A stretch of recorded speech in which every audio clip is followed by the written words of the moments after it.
अस्सलाम वालेकुम, welcome back to my YouTube channel. Hope you are all doing well. सबसे पहले दुरूद व सलाम अल्लाहुम्मा सल्ली व सल्लिम अला नबिय्यिना व हबीबिना मुहम्मद व आलिहि व सहबिही सल्लल्लाहु अलैहि वसल्लम।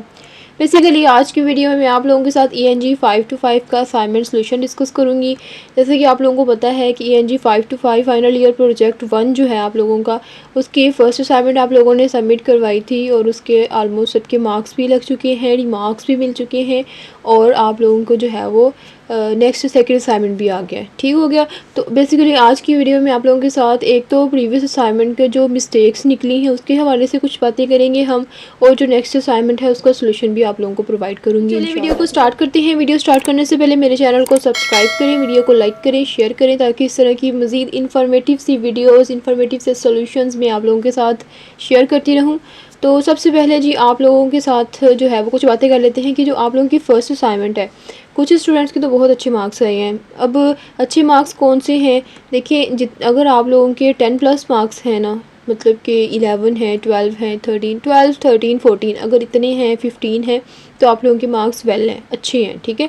अगर आप लोगों के मार्क्स जो हैं वो 7 8 या इससे कम है, मतलब 10 से नीचे हैं, तो समझें कि आपको ज़रूर कोई ना कोई जो है वो उसमें इम्प्रूवमेंट की ज़रूरत होगी। अगर आपकी प्लेजरिज्म है तो फिर तो 5 से भी नीचे चला जाता है काम, ठीक है।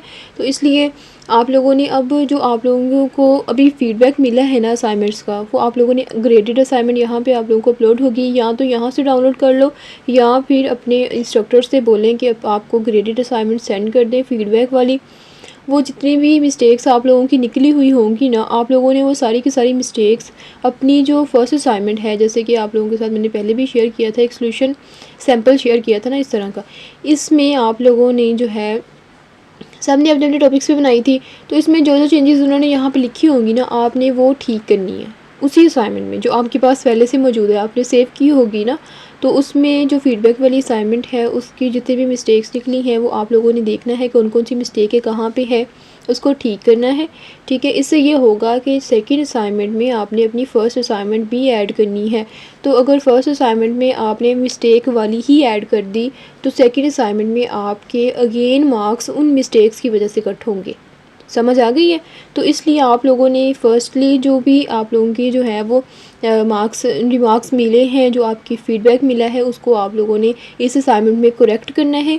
और कुछ इंस्ट्रक्टर तो आप लोगों के मार्क्स बढ़ा भी देते हैं, अभी अगर 2-3 दिन में आप उनको करेक्ट करके दें तो वो आपके मार्क्स इंक्रीज़ कर देते हैं, ठीक है। लेकिन कुछ ये कहते हैं कि नेक्स्ट में करेंगे, तो नेक्स्ट में अब आप अभी करें या ना करें, लेकिन सेकंड में आपको ये मिस्टेक्स ठीक करनी पड़ेंगी, क्योंकि सेकंड में जब आप फ़र्स्ट को ऐड करेंगे तो ऑब्वियसली फ़र्स्ट में फिर मिस्टेक होंगी। तो सेकंड के अगर 20 नंबर हैं तो फर्स्ट में फिर वही मिस्टेक्स निकल आई, तो फिर आप लोगों के 10 से नीचे मार्क्स चले जाएंगे, चाहे आप लोगों ने सेकंड की सारी चीज़ें बहुत अच्छी लिखी हैं। क्लियर है? तो सबसे पहले आप लोगों ने जो आपको फ़ीडबैक मिला है उसको आप लोगों ने ठीक करना है। चलें जी, हम जो है वो अपने ENG 5 to 5 के असाइनमेंट नंबर 2 के सोल्यूशन की तरफ चलते हैं। बेसिकली इसमें आप लोगों ने 2 चीज़ें राइट करनी है, लिटरेचर रिव्यू और रिसर्च मेथोडोलॉजी। पहले इस तरह से होता था कि लिटरेचर रिव्यू सबसे पहले आप लोगों का इंट्रोडक्शन की असाइनमेंट आती थी, जैसे ये आई हुई आप लोगों ने की भी। उसके बाद असाइनमेंट नंबर 2 लिटरेचर रिव्यू की होती थी और असाइनमेंट नंबर 3 आप लोगों की रिसर्च मेथोडोलॉजी की होती थी, ठीक हो गया। जैसे कि इस दफ़ा सेमेस्टर जो है वो आपका काफ़ी शॉर्ट हो चुका है समर सेमेस्टर की वजह से, तो इसलिए उन्होंने ये दोनों चीज़ें जो है वो आपकी एक ही असाइनमेंट के अंदर जो है वो ऐड कर दी हैं, और इसके लिए टाइम आप लोगों को थोड़ा सा ज़्यादा दे दिए, ठीक है। तो आज के वीडियो में बेसिकली हम पार्ट 1 डिस्कस करेंगे लिटरेचर रिव्यू को, जिसमें मैं आप लोगों को बताऊंगी कि आप लोगों ने मटेरियल किस तरह से लेना है, किस तरह से अपने टॉपिक पे मटेरियल जो है वो इकट्ठा करना है, और उसके बाद जो है वो उस पर राइट किस तरह से करना है। तो सबसे पहले हम जो है वो अपनी असाइनमेंट फ़ाइल डाउनलोड कर लेते हैं। ये देखिए असाइनमेंट आप लोगों की डाउनलोड हो चुकी है। यहाँ से हम जो है वो कुछ इंस्ट्रक्शंस इसकी रीड कर लेते हैं। बेसिक इंस्ट्रक्शंस जो आप लोगों की है ना, वो तो वही है कि आप लोगों की फ़ाइल जो है वो 100% जूम होनी चाहिए, ठीक है। और इसके अलावा आप लोगों की जो है वो प्लेजरिज्म, बिल्कुल प्लेजरिज्म का तो आप लोगों को अब तक आइडिया हो गया होगा, ठीक है स्टूडेंट्स को, क्योंकि ऑब्वियसली बाकी असाइनमेंट्स की आप लोगों को इस तरह से प्लेजरिज्म नहीं चेक होता जिस तरह से प्रोजेक्ट की असाइनमेंट का होता है। इसका प्लेजरिज्म प्रॉपरली टर्निटिन अकाउंट्स पे चेक होता है, टर्निटिन सॉफ्टवेयर पे, और वो जो है वो ईच और एवरीथिंग डिटेक्ट करके आप लोगों को दे देता है, ठीक है। आप लोगों की जो फ़ॉन्ट साइज़ है, फ़ॉन्ट कलर है, वो आप लोगों को पहले भी पता है। तो उसके बाद जो मेजर चीज़ें हैं ना, जो इम्पोर्टेंट चीज़ है वो ये है कि आपकी असाइनमेंट नंबर 2 में लिटरेचर रिव्यू और मेथडोलॉजी आप लोगों की कवर होगी। रिसर्च थ्योरेटिकल फ्रेमवर्क जो होता है ना, बेसिकली ये आप लोगों के जो होते हैं ना क्वालिटेटिव रिसर्च करने वाले, जैसे किसी ने एडवर्टाइजमेंट की करनी होगी, किसी ने जो है वो किसी स्पीच की करनी होगी, किसी ने किसी जो है वो मतलब पोस्ट की, या मतलब कि कोई भी चीज़ जो क्वालिटेटिव होती है, जो एनालिसिस टाइप टॉपिक होते हैं, वो थ्योरेटिकल फ्रेमवर्क अप्लाई करते हैं। ठीक है, जैसे कोई थ्योरी अप्लाई कर ली या कोई भी इस तरह की चीज़, तो वो आप लोगों का थ्योरेटिकल फ्रेमवर्क होता है। लेकिन जो क्वांटिटेटिव वाले होते हैं, जिनके वेरिएबल्स होते हैं, क्वांटिटेटिव वेरिएबल्स होते हैं, वो रिसर्च मेथडोलॉजी में अपना जो है वो रिसर्च डिज़ाइन रखते हैं। ठीक हो गया, जिसमें वो जो है वो अपना मतलब क्वालिटेटिव रिसर्च डिज़ाइन, सर्वे और इस तरह की चीज़ें जो है वो उसमें लिखेंगे। तो ये आप लोगों की जो है वो रिसर्च मेथडोलॉजी में आएगा। आज की वीडियो में जस्ट हम लिटरेचर रिव्यू डिस्कस करेंगे।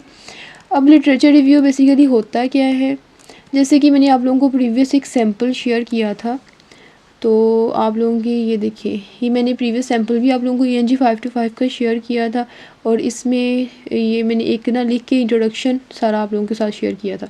इसके नीचे से ही जैसे ही ये ख़त्म होता है, जहाँ पे ये ख़त्म होता है वहाँ से एक पेज छोड़ के, मतलब जिस पेज पे ख़त्म हो रहा है ना, ये रूल होता है कि आप लोगों की थीसिस में जो भी आपने चैप्टर राइट करना है ना, तो अगला चैप्टर जो है वो नेक्स्ट पेज से स्टार्ट करना है, नेक्स्ट पेज के स्टार्ट से आप लोगों ने स्टार्ट लेना है। ठीक है, बाकी मार्जिन वगैरह का मैं जो है वो उसके लिए अलग वीडियो बना दूंगी कि APA में आप लोगों ने फॉर्मेटिंग किस तरह से करनी है।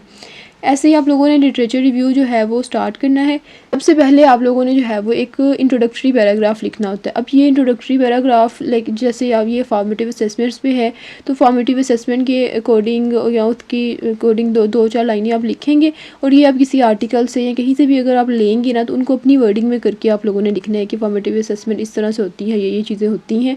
और ये लिटरेचर रिव्यू जो है वो इस चीज़ पर फोकस करने जा रहा है कि प्रीवियस जो है वो रिसर्चर्स ने फॉर्मेटिव असेसमेंट का इंग्लिश लैंग्वेज लर्निंग पे रोल किस तरह से जो है वो मतलब स्टडी किया है। ठीक है, तो बेसिकली ये लिटरेचर रिव्यू इस चीज़ पे फोकस करने जा रहा है। बस इतना आप लोगों ने जो है वो इंट्रोडक्टरी पैराग्राफ लिखना है।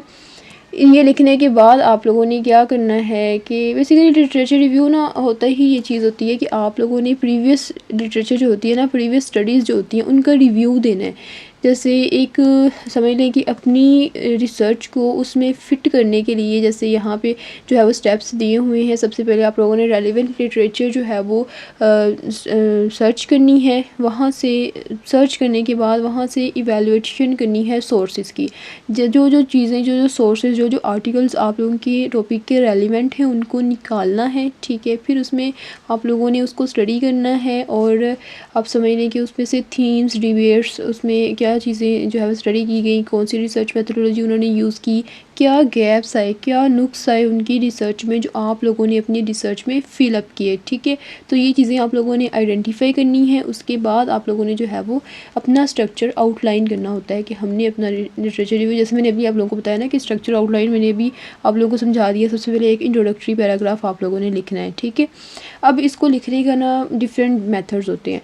एक तो ये होता है कि आप क्रोनोलॉजिकली लिख दें, जैसे मैं तो यही मेथड अप्लाई करती हूँ, ये ईजी भी है। ठीक है, आप क्रोनोलॉजिकली लिखे एक आर्टिकल जो है वो आप समझ लें कि आपने अगर 2000 से स्टार्ट 2010 से या 2015 लगा लें, 2015 से अगर आपने जो है वो रिसर्चेज ऐड करना स्टार्ट की हैं, तो सबसे पहले 2015 की, फिर 2016 की, फिर 2000, या अगर 16 की नहीं भी है तो मतलब उसके बाद जो भी ईयर आपने स्टडी किया, 2018 की या 19 की, फिर उसके बाद ऑनवर्ड मतलब प्रीवियस से लेके आप अपडेशन की तरफ आ रहे हैं, अपडेट जो है वो रिसर्चेज उनको जो है वो ऐड कर रहे हैं। तो ये होती है क्रोनोलॉजिकली, मतलब आपने जो है वो विद टाइम जैसे जैसे जो है वो स्टडी होती गई, आप लोगों ने सारे उनको निकाल के तो फिर उसको जो है वो रिव्यू दिया है। ठीक है, इसके अलावा एक ये होती है कि आप हेडिंग्स में अगर लिखते हैं, फॉर एग्ज़ाम्पल जैसे अगर ये फॉर्मेटिव असेसमेंट की थी, तो अगर इसकी आप एक हेडिंग दे लें बेनिफिट्स ऑफ फॉर्मेटिव असेसमेंट, तो इस पे बेनिफिट्स पे आप फिर जो है वो क्रोम पे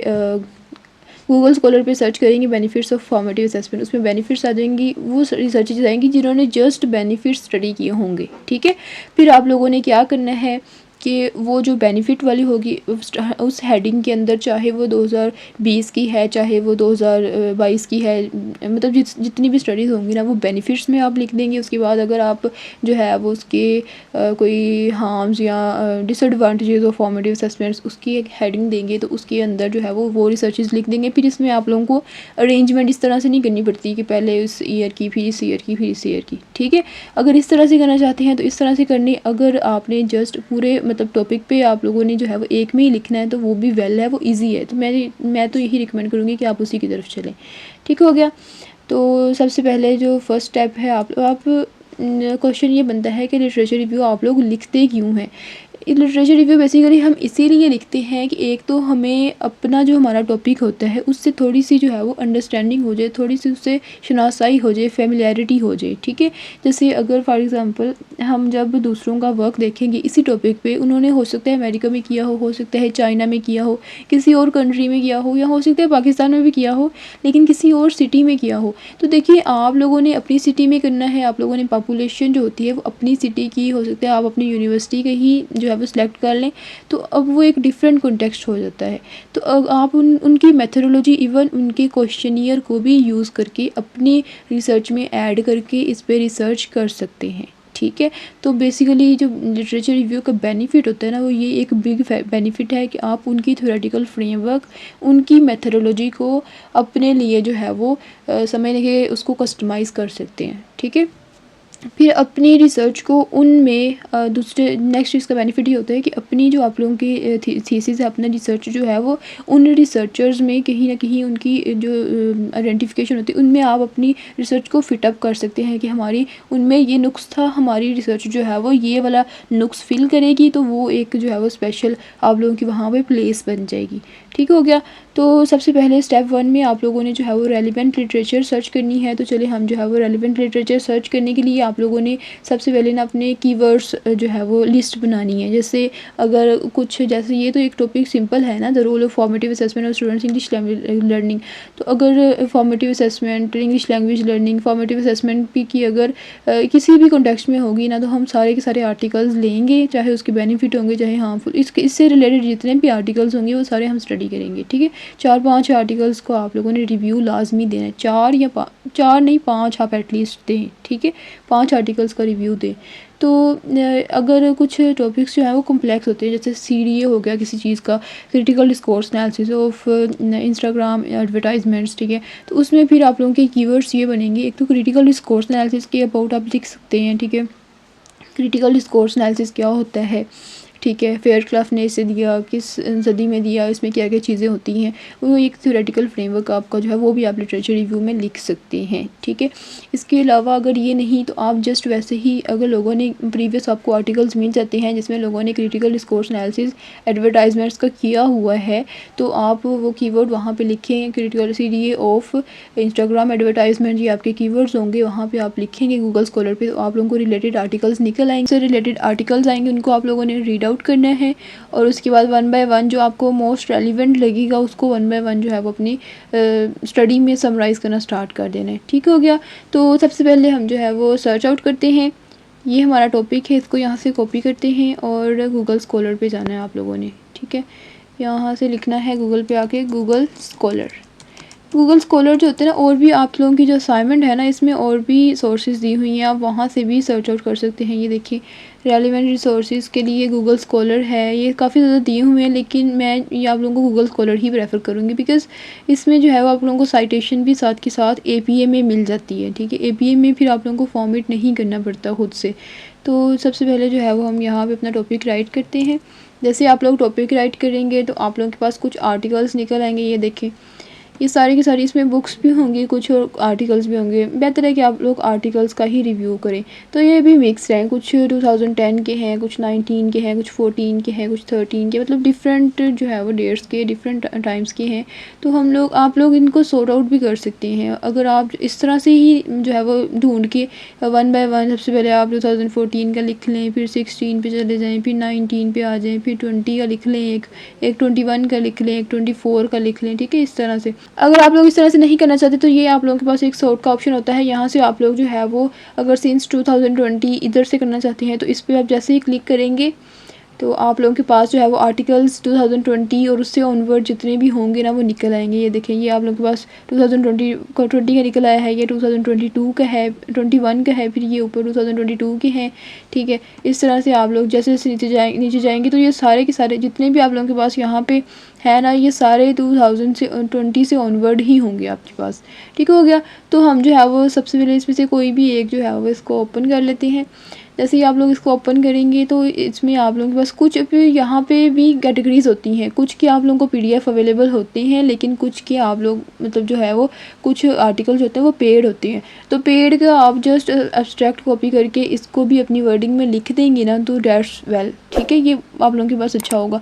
हाँ, इस तरह के आर्टिकल जिनका लिटरेचर जो एब्स्ट्रैक्ट होता है उसमें आपने देखना है कि उसमें अगर ऑब्जेक्टिव, उसके साथ मेथोडोलॉजी, उसके साथ रिजल्ट्स, ईच एंड एवरीथिंग है तो डैट्स वेल फिर आप जस्ट एब्स्ट्रैक्ट को यहाँ से कॉपी कर सकते हैं। पीडीएफ में जाने की ज़रूरत नहीं है। लेकिन अगर आपके पास ये चीज़ें नहीं हैं और इसका पीडीएफ भी मौजूद नहीं है, फिर आपने इसको छोड़ देना है, फिर कोई और आर्टिकल आप लोगों ने इसमें से निकालना स्टार्ट करना है। तो जैसे ये मैंने अभी यहाँ पे कॉपी कर लिया। कॉपी करने के बाद हम जो है वो इसको अपनी असाइनमेंट में जाके पेस्ट करते हैं। ऐसे ही पेस्ट नहीं करना, आप लोगों ने इसको चेंज करना है, क्योंकि ऐसे आप लोगों का 100% प्लेजरिज्म आएगा। ठीक है, यहाँ से हम जो है वो इसको भी पेस्ट करते हैं। पेस्ट करने के बाद आप लोगों ने क्या करना है कि इसमें जो है ना आप लोगों की समझ लें कि जो स्टार्ट है इसका, उसको आप लोगों ने नोट करना है कि इसमें दिया क्या हुआ है। Assessment is inevitable in education, formative assessment plays a crucial role. अब ये देखिए, इसमें जो है वो बेसिक चीज़ें जो है वो बताई हुई हैं कि असेसमेंट क्या है और क्या नहीं। तो उसके बाद फिर जो मेन चीज़ है, with the growing understanding many countries in the world have considered, तो in Canada shift in focus to. अब ये देखिए, यहाँ भी उन्होंने कहा the present study employed, the present study employed. यहाँ पे द प्रेजेंट स्टडी की बजाय आप यहाँ पे उस ऑथर का या उस जो भी जिस भी बंदे ने ये आर्टिकल लिखा है उसका साइट देंगे। ठीक है, कि इस बंदे ने लिखा है। तो साइट के लिए आप लोगों ने क्या करना है, ये साइट का ऑप्शन है, ये देखिए नज़र आ रहा है आप लोगों को। इस पर क्लिक करेंगे। जैसे ही आप लोग इस पर क्लिक करेंगे तो आप लोगों को कुछ डिफरेंट फॉर्मेटिंग में साइटेशंस यहाँ पे मिलेंगी। आप लोगों ने क्या करना है, एमएलए में भी होगी, चिकागो में भी होगी, एपीए में भी होगी। आप लोगों ने जस्ट एपीए वाली पे, ये जो है ना एपीए वाली, एपीए जिसके आगे, इस पर ऐसे ही क्लिक करेंगे। जैसे क्लिक करेंगे तो आप लोगों ने कंट्रोल-C करना है। कंट्रोल-C से ये कॉपी हो जाएगी। जैसे ये कॉपी होती है तो आप लोगों ने अपनी जो फ़ाइल है उसके अंदर सबसे नीचे जो आप लोगों की रेफरेंसेस होते हैं ना वो सेम एज़ इट इज़ ही आते हैं। रेफरेंसेस की आप लोगों ने हेडिंग देनी है एक रफ सी। ठीक है, पहले उसके बाद आप लोगों ने यहाँ पे रेफरेंस पेस्ट कर देना। आप लोगों को अपना जो भी आप लोगों का रेफरेंस होगा ना वहाँ से आया है इस आर्टिकल का, उसको आप लोगों ने जो है वो यहाँ पे पेस्ट करना है। पेस्ट करने के बाद आप ये देखें, ये है हमारा डेट, और ये वाली जो है ये आप लोगों ने साइटेशन देनी होती है अपने आर्टिकल के साथ। इसको आप लोगों ने जस्ट इतना कॉपी करना है, बाकी चीज़ों को नहीं, जस्ट नाम और डेट। ठीक है, इसको कॉपी करने के बाद अपने आर्टिकल में आ जाए। जैसे ही अपने आर्टिकल में आएंगे तो यहाँ से जो है वो उसी जगह पे जहाँ पे हमने देखा था कि इसको अगर आप शॉर्ट करना चाहें ना, लाइक जस्ट आप जो है वो एक दो चीज़ें ऊपर से रखें, जस्ट इसके जो है वो मेजर रखें, और उसके बाद अगर मतलब इसको और शॉर्ट करना चाहते हैं तो 2-4 बस रिजल्ट्स लिखे एंड डेट्स इट। उसके बाद इसको जो है वो यहाँ से मतलब कुछ चीज़ें आप स्किप भी कर सकते हैं अगर आपको ज़्यादा लंबा लग रहा है। ठीक है, इस तरह से करने के बाद लेकिन आप लोगों ने रीड कर लेना जिस तरह से ज़्यादा अच्छी सेंस बन रही है। ये द स्टडी एम्प्लॉयड आपने लिखा था तो हमने यहाँ पे जो है वो इनको रख देना है कि ये इन बंदों ने एम्प्लॉय किया था क्वांटिटेटिव मेथड को। ठीक है, अब ये ज़्यादा है, मुझे जो है वो जस्ट मैं चाहती हूँ कि 2 ही हों। तो फिर मैं क्या करूँगी कि इस वाले को हम जो है वो स्किप कर देते हैं इसको, और या एक ही रहने दें। अगर एक भी रहने देंगे ना तो फिर भी वेल है। जस्ट आपने यहाँ पे क्या करना है, एट ऑल। ठीक है, एट ऑल लिख देना है। इसका मतलब है कि इसके साथ और भी बंदे हैं। ठीक है, इस तरह से फिर हम जो है वो अपना रेफरेंस जो है वो दे देते हैं, सॉरी साइटेशन दे सकते हैं। ठीक हो गया, ये आप लोगों की एपीए में साइटेशन हो गई। इसको अब आप लोगों ने क्या करना है, यहाँ से कॉपी करना है और इसको ले जाना है क्विलबुक पे। क्विलबुक मैंने आप लोगों को पहले भी बताया था, क्विलबुक पैराफ्रेजर बेस्ट है, लेकिन ये है कि उस उधर से करने के बाद भी आप लोगों को जो है वो थोड़ी सी मतलब जो है वो करनी पड़ती है, क्योंकि बिल्कुल आप लोगों को जो है वो मैं अगर कहूँ कि बिल्कुल आप लोगों के जो है वो प्लेजरिज्म निकल जाता है इससे, तो ऐसा नहीं है, ठीक है। आप लोगों को कुछ ना कुछ खुद से कंट्रीब्यूट करना पड़ता है, कुछ खुद भी लिखना सीखें एटलीस्ट, ताकि आप लोगों को अंदाज़ा हो कि इस तरह से आप लोगों ने करना। ये फ्री होता है, एक टाइम पे फ्री में ये आप लोगों को जो है वो 120 वर्ड करके देता है, ठीक है। तो 120 वर्ड अच्छे होते हैं, आप जस्ट थोड़ा थोड़ा करके इसको जो है वो पैराफ्रेज करें तो वो वेल रहेगा आप लोगों के लिए। जैसे यहाँ से इतना ही कर रहा है, बाकी जो है वो जैसे हम स्किप कर देते हैं, ठीक है। स्किप करने के बाद जैसे ही आप इधर से इसे पैराफ्रेज करेंगे, पैराफ्रेज पे आप लोगों ने क्लिक करना है, तो ये आप लोगों को जो है वो पैराफ्रेज करके दे देगा, ठीक है। अब सिनोनिम आप लोगों ने ज़्यादा नहीं करने, सिनोनिम जितने आप कम चेंज करेंगे उतना ही आप लोगों का जो कंटेंट होगा ना वो अच्छा रहेगा, क्योंकि आपने इसको पढ़ना भी है एक दफ़ा। बहुत ज़्यादा सिनोनिम चेंज नहीं कर देने कि बिल्कुल ही जो है वो आपके सेंटेंस का मीनिंग ही बिल्कुल चेंज हो जाए। तो इसमें आप लोगों ने 2 दफ़ा इसको करना है, ताकि ज़रा ना एक अच्छा सा जो है वो बन जाए।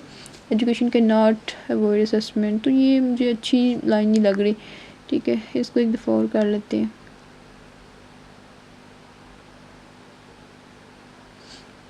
जैसे आप ये करेंगे ना, ये देखें, हाँ जी, ये अब ठीक है कुछ, ठीक है। इसमें आप अगर यहाँ से है एज, ये देखिए जहाँ भी आप लोगों को 3 वर्ड लाइक जैसे असेसमेंट इज़ इनएविटेबल, ये 3 वर्ड है ना, अगर इधर भी ये 3 वर्ड इसी तरह आ गए तो वो आप लोगों की प्लेजरिज्म डिटेक्ट होगा। तो आप लोगों ने ध्यान रखना है कि जो वर्ड यहाँ पे है, जैसे ये मेरा था परफॉर्मेंस एंड लर्निंग, तो यहाँ पे था लर्निंग एंड परफॉर्मेंस, अब इसमें प्लेजरिज्म नहीं आएगा, ठीक है, क्योंकि परफॉर्मेंस स्टार्ट में चला गया, लर्निंग एंड पे चला गया, अब उसकी सीक्वेंस चेंज हो गई है, तो अब इसमें प्लेजरिज्म नहीं आएगा। तो इस तरह से अगर आप अरेंज करेंगे ना तो फिर प्लेजरिज्म आप लोगों का नहीं आएगी। इसको आप लोगों ने कॉपी करना है, कॉपी करने के बाद यहाँ पे आप लोगों ने आके जो है वो पेस्ट कर देना। अब हमारा सारा नहीं हुआ था, तो फिर आप लोगों ने जितना हुआ था ना उतना यहाँ पे कॉपी करना है। थोड़ा सा हुआ था, द रिजल्ट्स से जो है वो नेक्स्ट नहीं हुआ था, तो यहाँ तक हमारा जो है वो हो चुका है, बाकी हमारा जो है ना वो अभी रहता है, ठीक है। इसी तरह से आप लोगों ने सारा का सारा जो है वो आप अपना पैराफ्रेज करते जाना है। उसमें अगर आप वहाँ पे थोड़ी सी चेंजेस खुद भी करें तो वेल है, आप लोगों को बिल्कुल प्लेजरिज्म नहीं आएगा, ज़ीरो पे चला जाएगा, ठीक है। इस तरह से आप लोगों ने इसको फॉर्मेटिंग करना है टाइम्स न्यू रोमन में, और जो है वो इसको ज़रा पैराग्राफ की फॉर्म में लिखना है। स्पेसिंग आप लोगों ने 2 रखनी है। तो ये आप लोगों का जो है वो एक आर्टिकल का रिव्यू ऐड हो चुका है। इसमें आप लोगों की ये देखें साइटेशन भी मौजूद है। साइटेशन बेसिकली आप लोगों की, मैं आप लोगों को जूम करके दिखा देती हूँ कि आप लोगों की जो साइटेशन होती है ना वो आप लोगों को, एक तो आप लोगों का जो ऑथर है उसका नेम होना चाहिए, अगर आप लोगों की जो है वो ज़्यादा है तो एट ऑल लिखना है आपने, और डॉट के बाद ब्रैकेट के अंदर, सारा ब्रैकेट में नहीं लिखना, जस्ट जो डेट होती है ना वो ब्रैकेट में होनी चाहिए आपकी। जो मतलब ईयर होता है ना, फुल डेट नहीं, जस्ट ईयर, तो ईयर आपका ब्रैकेट में होना चाहिए, ठीक हो गया। तो इस तरह से जो है वो आप लोगों ने अपना रिव्यू देना है, एक आर्टिकल का इस तरह से रिव्यू ऐड करते जाना है। जब आपके सारे के सारे, फॉर एग्जांपल अगर मैं 4-5 यहाँ पे इसी तरह ऐड कर देती हूँ, तो ये देखिए मैंने एक ही आर्टिकल से रिव्यू भी दे दिया और उसका रेफरेंस भी ऐड कर लिया, ठीक हो गया। इसी तरह अगर मैं कोई और आर्टिकल, फॉर एग्जांपल यहाँ से सेम वहाँ पे गूगल स्कॉलर पे जाती हूँ और यहाँ से कोई और एक आर्टिकल जो है वो ओपन करती हूँ, ये वाला अगर हम कर लेते हैं तो हम जो है वो इसको, सबसे पहले तो हम इसका एब्स्ट्रैक्ट कॉपी कर सकते हैं, ठीक है। एब्स्ट्रैक्ट लेने के बाद जो है वो इसको आप खुद मतलब चेंजेस कर सकते हैं अपनी मर्ज़ी से, जो चीज़ें आप लेना चाहते हैं वो लें, बाकियों को स्किप कर दें और इसके अंदर जो है वो अपनी असाइनमेंट में ऐड कर लें, ठीक है। इसको मैं यहाँ पे ऐड करती हूँ। ऐड करने के बाद क्या करेंगे, अब यहाँ से हमने जो है वो रेफरेंस भी लेना है। तो रेफरेंस मैंने सेम वे में जैसे पहले बताया, नोट रखना है कि आप लोगों का आर्टिकल कौन सा था, ये वाला था। इसी का नीचे जो है वो साइड पर अपने क्लिक करना है और APA में जो है वो इसको इस पर क्लिक करके Ctrl+C करना है। जैसे Ctrl+C करेंगे आप लोगों का रेफरेंस जो है वो कॉपी हो जाएगा। कॉपी करने के बाद आप लोगों ने इसको रेफरेंसेस वाले सेक्शन में पेस्ट करना है जहाँ पे आप रेफरेंसेस नोट कर रहे हैं, ठीक है। इसके अलग से मार्क्स होते हैं, ठीक है, रेफरेंसेस के, ये भी एक आप लोगों का चैप्टर होता है। आप लोगों ने यहाँ से जस्ट ये ध्यान रखें, मैं दोबारा फिर आप लोगों को जो है वो जूम करके बता रही हूँ, यहाँ से आप लोगों ने इतना जस्ट आप लोगों ने जो है वो कॉपी करना है, ठीक है। Ctrl+C करना है, कॉपी हो जाएगा। उसके बाद आप लोगों ने जो है वो ऊपर जाना है और यहाँ से इसको पढ़ना है, इस पैराग्राफ को, जहाँ पे आप लोग लग रहा है ना कि यहाँ पे फिट हो सकता है। जैसे in this study digital formative assessment and traditional speaking skills, ये सही है। द स्टडी वॉज डिज़ाइंड, तो अगर हम यहाँ पे लिख दें, ये वाला जो हमारे ऑथर है यहाँ पे लिख दें, ये इस बंदे ने डिज़ाइंड डिज़ाइन अ मिक्स्ड मेथड, ठीक है, इसे मिक्स्ड मेथड को डिज़ाइन किया था और क्वांटिटेटिव डाटा एनालिसिस मतलब जो है वो इसमें ये सारा कुछ किया था, ठीक हो गया। तो ये हमारा अंदर साइटेशन भी आ गई है और हमारी जो है वो APA में आई है, ठीक है। ये भी आपका बेनिफिट है कि आप लोगों को रेफरेंसेस और साइटेशन APA में मिल जाती हैं गूगल स्कॉलर से, ठीक हो गया। तो आई होप कि आपको समझ आ गई होगी कि आप लोगों ने किस तरह से देखें एक आर्टिकल का रिव्यू लिख दिया, अब नेक्स्ट जो है वो आप लोगों ने दूसरे आर्टिकल का रिव्यू लिख दिया, इसको शॉर्ट कर लें, जो आप लोगों को चाहिए वो लिख दें, बाकी स्किप कर दें, इसको पैराफ्रेज करें, इसकी वर्डिंग चेंज करें, जो आप लोगों को यहाँ से आया है ना ये सेम नहीं होना चाहिए, ठीक है। तो आप लोगों को पता है कि प्लेजरिज्म आ जाता है। उसके बाद जब आपका सारा का सारा ख़त्म हो जाएगा ना 4-5 आर्टिकल का, तो एंड वाले पैराग्राफ में आपने गैप आइडेंटिफाई करना है कि इन आर्टिकल्स में जो है वो इस जगह पे इस चीज़ पे फोकस किया गया है, लेकिन हमारी रिसर्च जो है वो फॉर एग्जांपल अगर आप बशर यूनिवर्सिटी के स्टूडेंट्स पे फोकस कर रहे हैं तो हमारी रिसर्च जो है वो फॉर्मेटिव असेसमेंट का रोल और बशर यूनिवर्सिटी के स्टूडेंट्स की इंग्लिश लैंग्वेज लर्निंग पे जो है वो स्टडी करने जा रही है, ठीक है। तो ये प्रीवियस आर्टिकल्स में से किसी ने भी स्टडी नहीं किया, तो ये एक बिग जो है वो गैप है जो हम जो है वो फिलअप करने जा रहे हैं। क्लियर हो गया। ये आप लोगों का लिटरेचर रिव्यू इस तरह से जो है वो कंप्लीट हो जाता है, जैसे ही मतलब आपने गैप भी आइडेंटिफाई कर दिया और आर्टिकल का रिव्यू भी दे दिया। उसके बाद जो ये रेफरेंसेस होते हैं इनको आपने क्या करना है, सिलेक्ट करना है, और यहाँ से क्योंकि ये ना इनकी फ़ॉन्ट वगैरह जो होता है ना वो चेंज हो सकता है, तो आप लोगों ने इसे 12 पे करना है और इसके साथ ही इसको जो है वो जस्टिफाई करना है। जस्टिफाई करने के बाद आप लोगों ने इसको नीचे से ये वाला जो है इसको 1.5 इन और ऊपर वाला उधर ही रखना है, ठीक है। इस तरह से आप लोगों ने रेफरेंसेस को जो है वो फॉर्मेट करना है।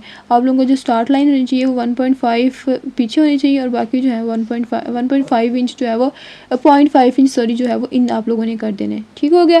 तो इस तरह से आप लोगों ने रेफरेंसेस को फॉर्मेट करना है। इस तरह से आप लोगों ने जो है वो अपना लिटरेचर रिव्यू लिखना है 4-5 आर्टिकल्स का। इसी तरह लिटरेचर रिव्यू लिखें और रिव्यू दें और नीचे अपनी जो है वो एक पैराग्राफ में गैप आइडेंटिफाई कर दें।